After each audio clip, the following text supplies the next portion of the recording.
Hello, learners. I am Shweta Tripathi. So, today's topic is genetic background and development. आज का जो topic है वो है जेनेटिक बैकग्राउंड और डेवलपमेंट। मतलब कैसे जेनेटिक बैकग्राउंड जो है वो डेवलपमेंट को अफेक्ट करता है वो देखेंगे। What determines how a child develops. क्या है जो डिटरमाइन करता है कि बच्चा कैसे डेवलप होगा।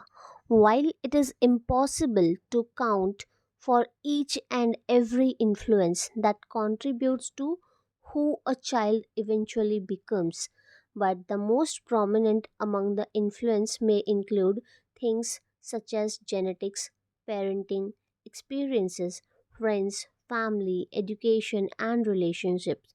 मतलब इतनी सारी चीज़ें हैं जो बच्चों को इन्फ्लुएंस करती हैं, बच्चों की डेवलपमेंट को इन्फ्लुएंस करती हैं। बट उनमें से जो प्रोमिनेंट है, जो इन्फ्लुएंस करता है, जो मतलब मेन चीज़ें हैं जो इन्फ्लुएंस करती हैं, वो है जेनेटिक, पेरेंटिंग स्टाइल, एक्सपीरियंस बच्चे का, उसके फ्रेंड्स, फैमिली, एजुकेशन और relationship. Now let's talk about genetic background. The genetics the genetic instructions or biological or psychological characteristics a child inherits from his parents are the genetic background or the biological heredity of the child। मतलब क्या, जो genetic instructions हैं या फिर biological characteristic या फिर psychological characteristic है जो बच्चा इनहेरिट करता है अपने पेरेंट्स से, उसे ही हम कहते हैं जेनेटिक बैकग्राउंड या फिर biological heredity of a child. Okay, once again, genetic instructions या फिर बायोलॉजिकल और साइकोलॉजिकल कैरेक्टरिस्टिक जो कि चाइल्ड इनहेरिट करता है कहाँ से, अपने पेरेंट्स से, उसे हम क्या कहते हैं, जेनेटिक बैकग्राउंड और biological heredity of a child.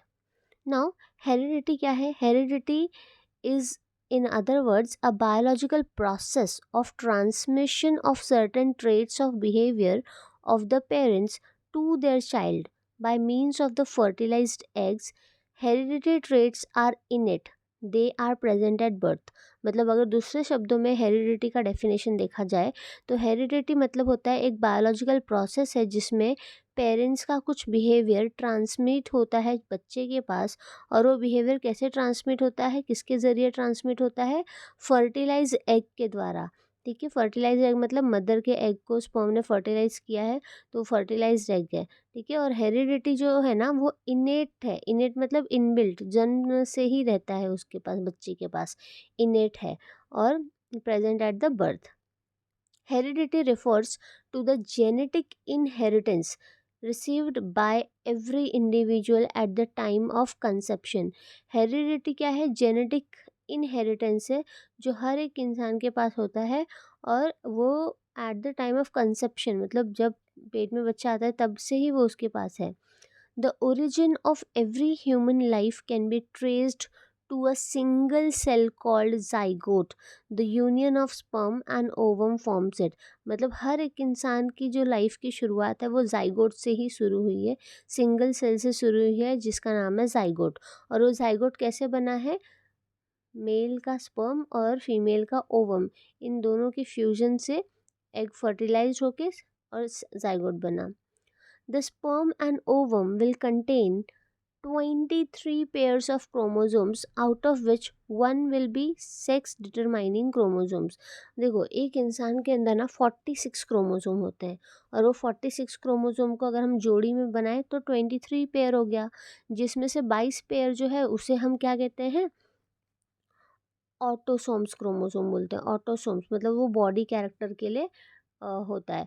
और एक पेयर जो होता है उसे हम एलोसोम्स कहते हैं, मतलब वो सेक्स डिटरमाइनिंग क्रोमोसोम होता है।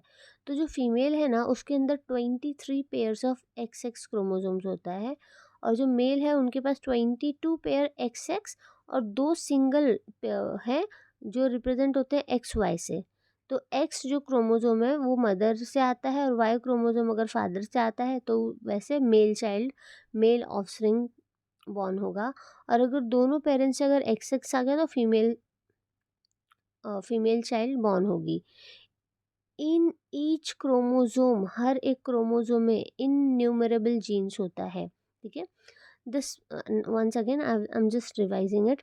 The sperm and ovum will contain how much pairs? 23 pairs of chromosomes out of which one will be sex determining chromosome.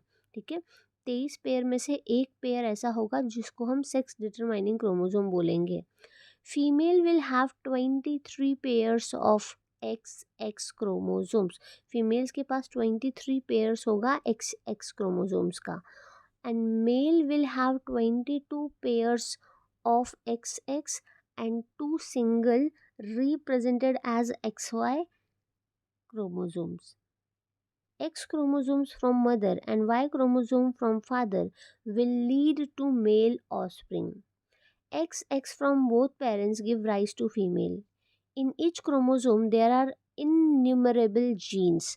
हर एक क्रोमोसोम में innumerable genes होता है. These genes are the real determiners of heredity characteristics.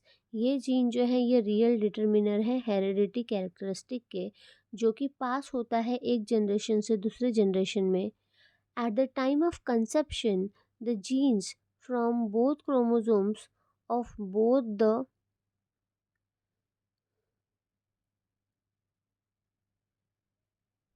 father and mother fuse together and determine the traits of the offspring to be born. मतलब क्या कि जो jeans है वो रियल डिटरमाइनर है हेरिडिटी कैरेक्टरिस्टिक के, और हेरिडिटी कैरेक्टरिस्टिक जो है वो एक जनरेशन से दूसरे जनरेशन में पास होता है. ठीक है, eight the time of conception जो जीन है क्रोमोसोम का ऑफ बोथ द पेरेंट्स, ठीक है, फादर का और मदर का दोनों का फ्यूज़ होता है और डिटरमाइन करता है कि कौन से ट्रेट हैं जो बच्चे के अंदर जाएंगे. ठीक है, द फिजिकल कैरेक्टरिस्टिक जैसे है कि height, weight, colour of the eye and skin, social and intellectual behaviour भी आर डिटरमाइंड बाय हेरिडिटी. ठीक है, difference in this characteristics are due to the change in the genes transmitted. ये जो characteristic अलग अलग होते हैं वो किसकी वजह से होते हैं, क्योंकि अलग अलग जीन्स ट्रांसमिट होते हैं. Hence, every individual is unique, giving rise to individual difference.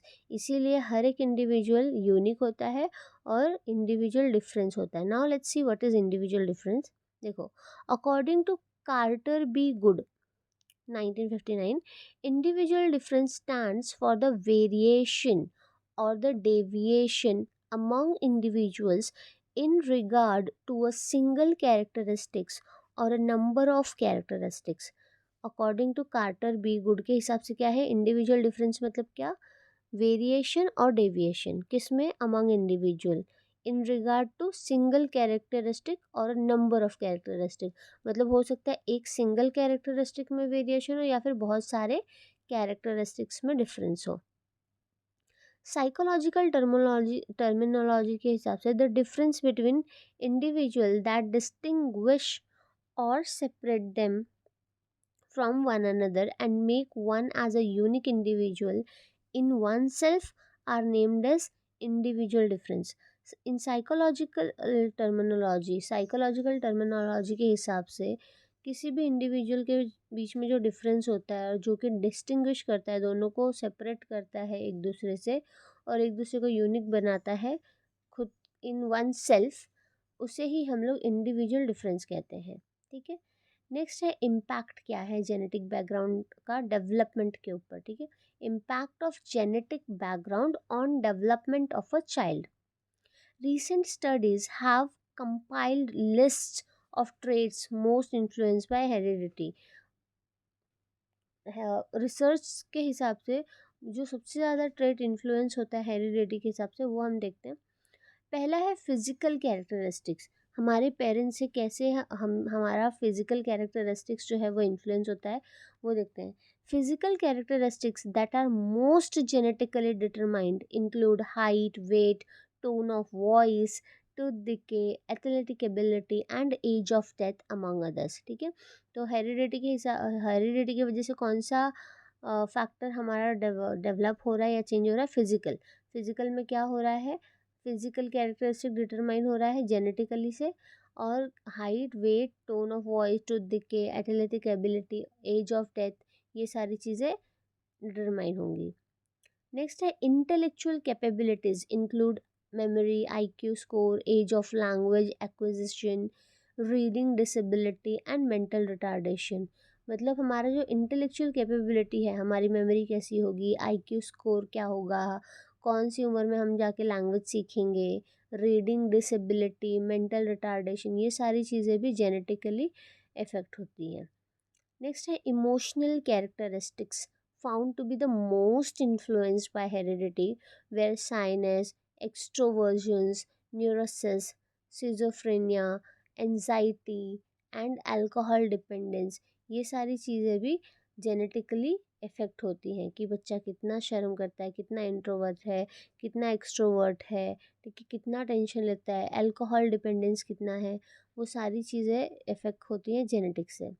Now हमने देखा कि जेनेटिकली थ्री वेज में बच्चे की ग्रोथ में या डेवलपमेंट में उसको अफेक्ट कर सकता है, फिजिकली, इंटेलेक्चुअली और emotionally. Now it is important to note that these are tendencies are not absolute. ये जो टेंडेंसीज है कि अगर फादर अल्कोहलिक है तो ज़रूरी नहीं कि बच्चा भी अल्कोहलिक होगा, ठीक है, तो ये एब्सोल्यूट नहीं है, कोई फिक्स नहीं है कि ऐसा ही होगा, अगर फादर की हाइट छोटी है तो बच्चे की भी हाइट छोटी ही होगी, ऐसा कुछ फिक्स नहीं है, बट यस, हो भी सकता है। तो it is important to note that these are tendencies are not absolute, absolute नहीं है। Many children of alcoholics for instance do not become alcoholic themselves. बहुत सारे बच्चे जो हैं अल्कोहलिक है, ज़रूरी नहीं है कि उनके पेरेंट्स अल्कोहलिक थे या खुद, है ना, वो खुद से अल्कोहलिक नहीं बने हैं, ऐसा नहीं है। Many social and cultural factors intervene as human develops, and the child of an alcoholic who may be genetically vulnerable to acquiring the disease may avoid drinking from witnessing the devastation caused by the disease. बहुत सारे social और cultural factors जो हैं वो intervene करते हैं, एक दूसरे को इफ़ेक्ट करते हैं ह्यूमन डेवलपमेंट को। और अगर समझो कोई बच्चा और उसके फादर जो हैं जेनेटिकली अल्कोहलिक थे, ठीक है, तो वो बच्चा ट्राई करेगा कि अल्कोहलिक नहीं बनना है, ताकि उसको कोई डिजीज़ ना हो, क्योंकि उसको डिजीज़ से जो डिवास्टेटिंग जो डैमेज होगा उससे उसको बचना है। तो यहाँ पे बच्चे ने क्या किया, अपने सोशल और कल्चरल वैल्यूज़ को, बिलीफ को इम्पोर्टेंस दिया। सो अलॉन्ग विद जेनेटिक बैकग्राउंड, इसीलिए हम कह सकते हैं कि जेनेटिक बैकग्राउंड के साथ साथ हम कैसे एनवायरनमेंट में रहते हैं वो भी हमारे डेवलपमेंट को इफ़ेक्ट करता है। So along with genetic background, even environment plays an important role in development of a child. Okay, now let's see some research studies depicting impact of genetic background on the development of the child. अब हम कुछ research studies देखेंगे जिससे हमें ये पता चलेगा कि हमारा जो जेनेटिक बैकग्राउंड है वो हमारे डेवलपमेंट पे, बच्चे के डेवलपमेंट पे कैसे इफ़ेक्ट करता है, कैसे इम्पैक्ट करता है। तो पहला हमारा रिसर्च स्टडीज़ है गैल्टन स्टडीज़।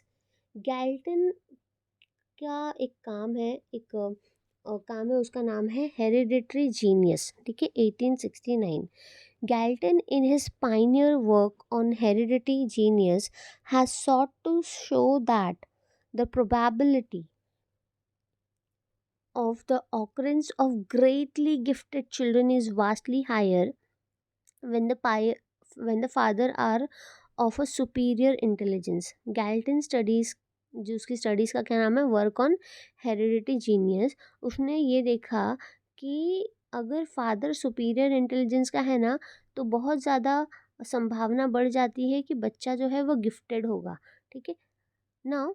गैल्टन ने कुछ फैमिलीज़ की स्टडीज़ की, उसने अपने स्टूडेंट्स को एक एक फैमिलीज़ को दे दिया था और बोला था कि इनकी स्टडीज़ करनी है। Studies of some families, the classical studies in heredity are those of Jukes, Edwards and the Kalikas.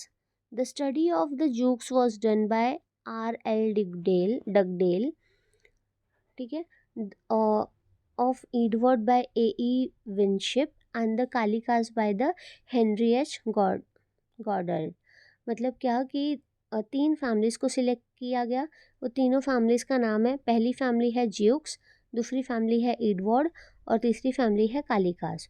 तो ज्यूक्स को जिसने स्टडी किया उसका नाम है डगडेल, ठीक है, ज्यूक्स का क्या नाम है, जूक्स जो फैमिली है उनको स्टडी करने वाले पर्सन का नाम क्या है, डगडेल।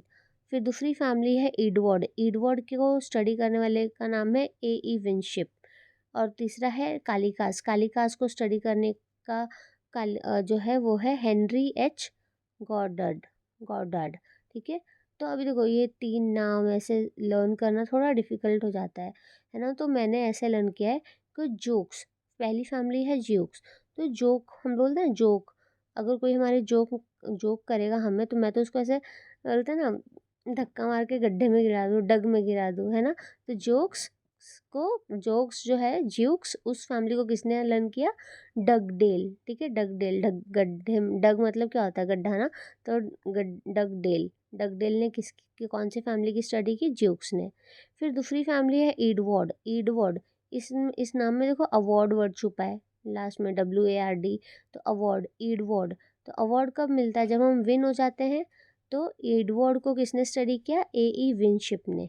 ठीक है। और लास्ट है कालिकास, कालिकास को किसने पढ़ाई तो काली, देखो काली हिंदू एक गॉडेस है ना, काली माता।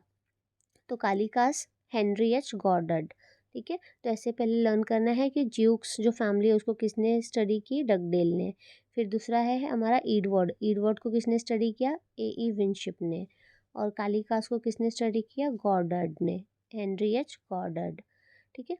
नाउ लेट्स सी कि डगडेल ने क्या किया, गैदर किया data regarding families of the juke family. ठीक है। और कितने सालों तक किया, 1800 to 1875, and found that the family had contributed to delinquency, crime, pauperism and disease in the state of New York. Dugdale ने ज्यूक्स फैमिली की डेटा को गैदर किया 1800 से लेके 1705 तक, और पाया कि उस फैमिली ने डेलिक्वेंसी यानी कि बुरे काम, क्राइम, है ना, चोरी, डिजीज़, ये सारे कामों में उन्होंने कंट्रीब्यूशन दिया न्यूयॉर्क में। ठीक है। और इससे पता चला कि उनके 1200 डिसेंडेंट्स जो थे, ठीक है, 1200 जो पूर्वज थे उनके, उसमें से 440 जो थे वो फिजिकली डिफेक्टिव और डिजीज़ थे। उसमें से 310 लोग पॉपर्स थे, मतलब गरीब थे। 130 लोग जो थे वो क्राइम करते थे, और 7 लोग मर्डर कर चुके थे, और आधे से ज़्यादा औरतें प्रोस्टिट्यूट्स थी। ठीक है। तो फर्स्ट फैमिली से हमने क्या देखा कि डगडेल ने क्या किया, ज्यूक्स फैमिली की डेटा को गैदर किया, कब से कब तक, 1800 से लेके 1875 तक। ठीक है। और उसमें से देखा कि वो फैमिली ने किस चीज़ में कंट्रीब्यूट किया है, डेलिक्वेंसी, क्राइम, ठीक है, populism, disease in the state of New York. ठीक है। इट वाज रिवील्ड दैट इस उनकी स्टडी से ये पता चला कि उनमें से जो 1200 उनकी डिसेंडेंट फैमिली है, उसमें से 440 लोग फिजिकली डिफेक्टिव, डिजीज़ 310 लोग पॉपर्स यानी कि गरीब, 130 लोग ने क्राइम, और 7 लोगों ने मर्डर कर दिया, और आधे से ज़्यादा औरतें प्रोस्टिट्यूट्स थी। ठीक है। नेक्स्ट है हमारा विनशिप। विनशिप ने कौन से फैमिली की स्टडी की थी, विनशिप अवार्ड ना, तो इवडवर्ड फैमिली की स्टडी की। और इसने अपने काम को पब्लिश किया 1900 में। His account was published in 1900। It showed that out of 1394 descendants, more than 295 were college graduates, among who 13 to be college president and one a vice president of America. Some were clergymen, physicians, officers of the army and the navy, authors, lawyers, judges, governors etcetera. देखो विनशिप ने कौन से family की study की, Edward family की, और उसने अपना काम कब पब्लिश किया, 1900 में, जिसमें से उसने दिखाया कि 1394 डिसेंडेंट में से 295 लोग कॉलेज ग्रेजुएट्स थे, 13 लोग कॉलेज प्रेसिडेंट बन चुके थे, एक था जो कि अमेरिका का वाइस प्रेसिडेंट भी रह चुका था, और बहुत सारे लोग clergyman, physicians, officer of the army and the navy, authors, lawyers, जजेस, गवर्नर्स, ये सारे अच्छे अच्छे पोजीशन पे रह चुके थे। नेक्स्ट है 1912 में हेनरी एच गॉड ने कौन सी फैमिली की स्टडी की, कालिकक फैमिली में, कालिकक फैमिली की स्टडी की। Martin Kallikak through illicit relations with a feeble minded girl became the father of a line of defective 480 in all. Later, Martin Kalikak married a respectable girl.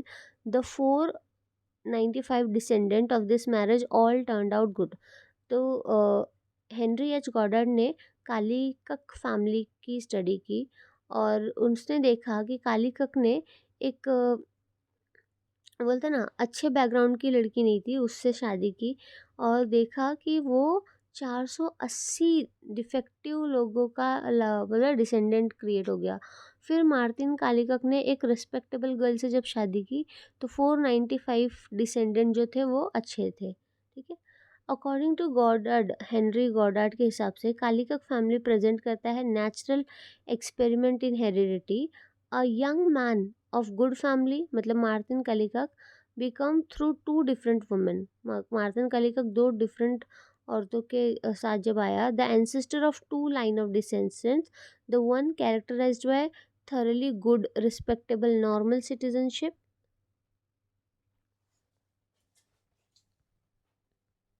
and the other characterized by mental defect, ठीक है।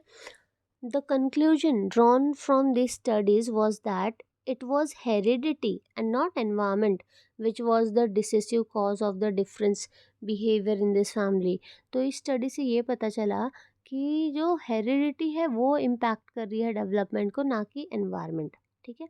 Next studies है twin studies. Twin studies में क्या है, देखो numerous studies हुई twin studies में।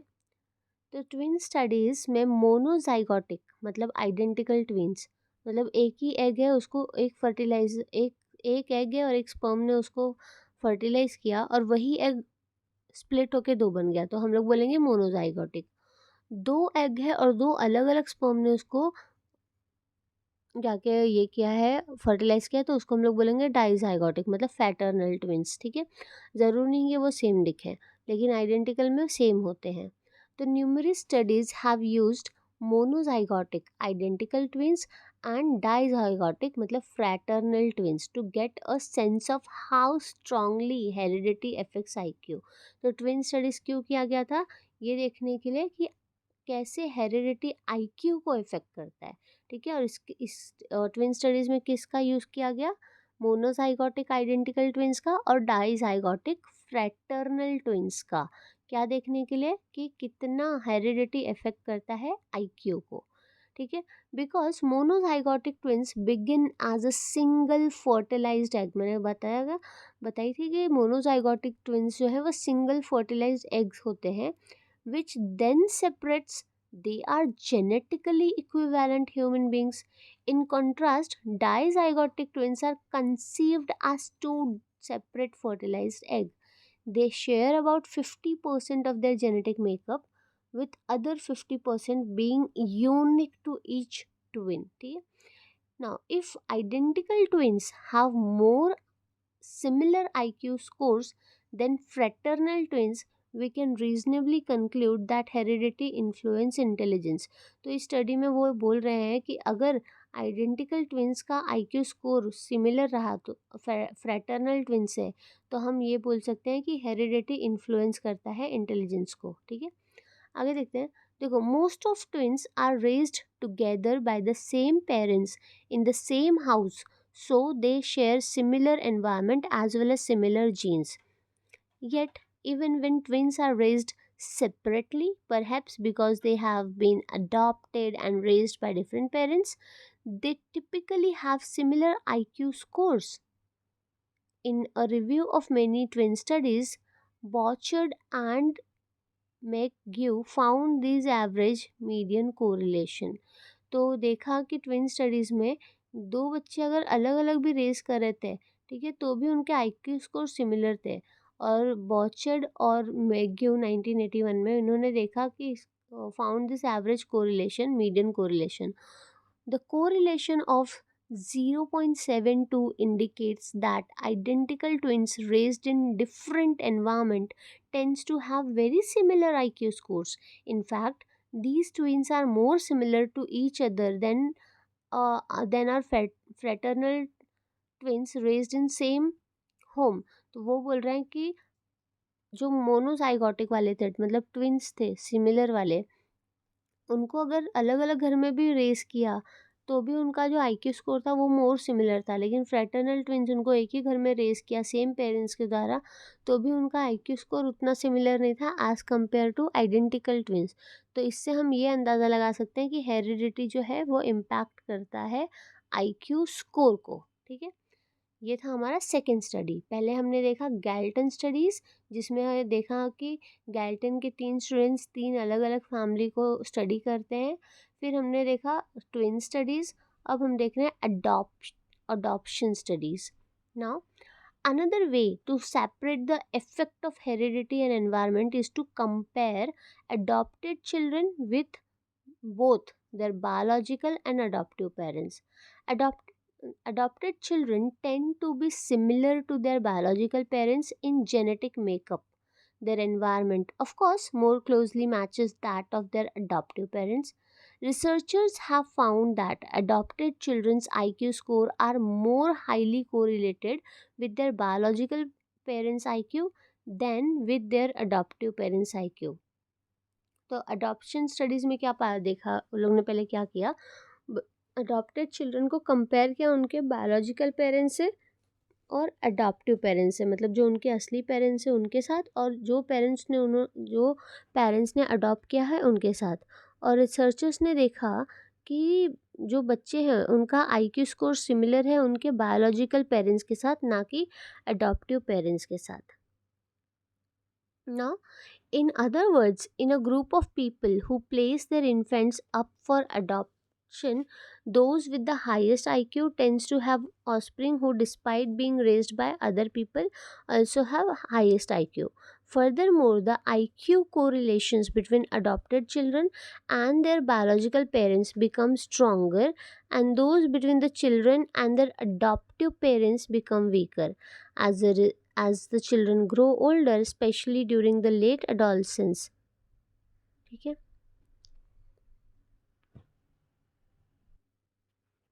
तो लेट्स क्विकली रिवाइज जो भी हमने अभी तक पढ़ा है ग्रोथ एंड डेवलपमेंट में। सबसे पहले हमने देखा कि ग्रोथ और डेवलपमेंट जो है वो कैसे जेनेटिकली बैकग्राउंड से इफ़ेक्ट होता है। जेनेटिक बैकग्राउंड क्या होता है हमने देखा, हेरिडिटी क्या होती है। फिर हमने देखा 3 studies, Galton studies, twin studies, पहले इंडिविजुअल डिफरेंस, फिर हमने देखा गैल्टन स्टडीज़, फिर ट्विन स्टडीज़, और फिर एडॉप्शन स्टडीज़। ठीक है, अगर आपको ये वीडियो पसंद आई है तो please do like share and subscribe, और भी बीएड नोट्स को रेफ़र करने के लिए चैनल को सब्सक्राइब कर लीजिए। Thank you.